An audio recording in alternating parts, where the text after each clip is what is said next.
امریکی صدر نے نیٹو سے شکوہ کرتے ہوئے کہا ہے کہ ہم نیٹو کے لیے موجود رہے اور جب ہمیں ضرورت پڑی تو وہ موجود نہیں تھا۔ صدر ٹرمپ نے ایک بار پھر جنگ میں جیت کا اعلان کرتے ہوئے کہا ہے کہ جن ممالک کا تیل ابنائے ہرمز سے چلتا ہے وہ اب آگے آئیں۔ 2 ہفتے کے اندر صدر ٹرمپ نے اپنے اتحادیوں کا مذاق بھی اڑایا ہے، دھمکیاں بھی دی ہیں، بھڑکے بھی ماری ہیں جیت کے حوالے سے، لیکن اس کے بعد اب اپیلوں کے اوپر اور غصے کا مظاہرہ کرتے دکھائی دے رہے ہیں کہ جس سے ان کی فرسٹریشن اور محدود آپشنز جو ہیں وہ عیاں ہو رہی ہیں۔ کیا جنگ اس ہفتے ختم ہو جائے گی؟ اس سوال پر صدر ٹرمپ نے جواب دیا ہے کہ ابھی کچھ نہیں بتا سکتا، لیکن جنگ جلد ختم ہو جائے گی۔ And it seems that he is constantly giving this message to signal the stock markets۔ اگر حملہ نہ کرتے بقول صدر ٹرمپ تو ایران ہمسایہ ممالک پر حملہ کر دیتا، جبکہ امریکی صدر نے ایران کے ساتھ مذاکرات کے حوالے سے کہا کہ ایران میں مذاکرات کے قابل کوئی قیادت ہی موجود نہیں اور میرے خیال میں ایران کے نئے سپریم لیڈر بھی زندہ نہیں۔ صدر ٹرمپ کی کس بات پر یقین کیا جائے یہ پوری دنیا سمجھنے سے قاصر ہے۔ کسی بات میں بھی نہ وزن ہے اور نہ ہی ہم آہنگی ہے دوسرے بیان سے۔ یہاں اہم ترین بات یہ ہے کہ صدر ٹرمپ ایران کے خلاف بھرپور مہم بھی جاری رکھے ہوئے ہیں، اور ادھر امریکہ میں U S national counter terrorism centre کے سربراہ جو کینٹ نے اپنے عہدے سے یہ کہہ کر استعفیٰ دے دیا ہے کہ میرا ضمیر اس چیز کی اجازت نہیں دیتا کہ میں ایران پر حملوں کی حمایت کروں۔ ایران سے کسی کو کوئی خطرہ نہیں تھا، اور ایران پر حملہ واضح کرتا ہے کہ ایران کے خلاف جنگ امریکہ میں موجود طاقتور لابی اور اسرائیل کے دباؤ میں آ کر کیا گیا، جبکہ بقول امریکی صدر ٹرمپ ایران میں مذاکرات کے لیے کوئی قیادت موجود نہیں ہے، مگر ایران کے سپریم لیڈر مجتبی خامنئی نے امریکہ کے ساتھ کشیدگی کم کرنے کی 2 ممالک کی تجاویز بھی مسترد کر دی ہیں۔ سینئر ایرانی عہدیدار کے مطابق سپریم لیڈر نے یہ تجاویز ایک خارجہ پالیسی اجلاس میں مسترد کی، جنہیں 2 ثالثی ممالک کی جانب سے پیش کیا گیا تھا۔ ذرائع کے مطابق اجلاس کے دوران مجتبی خامنئی نے کہا کہ یہ وقت امن کا نہیں ہے، امریکہ اور اسرائیل کو شکست دینا ہوگی۔ ایرانی عہدیدار کا مزید کہنا تھا کہ مجتبی خامنئی نے کہا کہ امریکہ کو ایران کو پہنچنے والے نقصانات کا ہرجانہ ادا کرنا ہوگا۔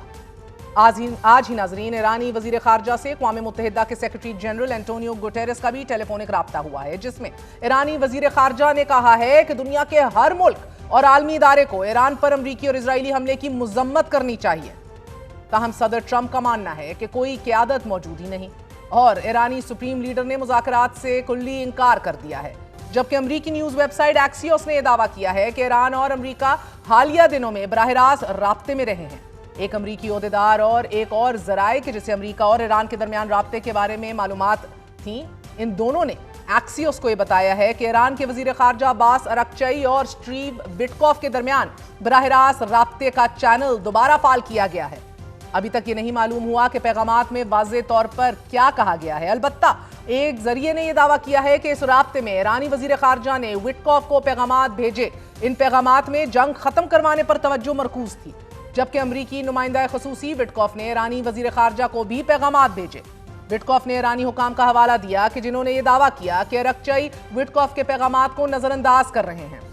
دوسری جانب ایرانی وزیر خارجہ نے رپورٹ کی تردید کرتے ہوئے کہا ہے کہ وٹکوف سے آخری رابطہ جنگ شروع ہونے سے پہلے ہوا تھا۔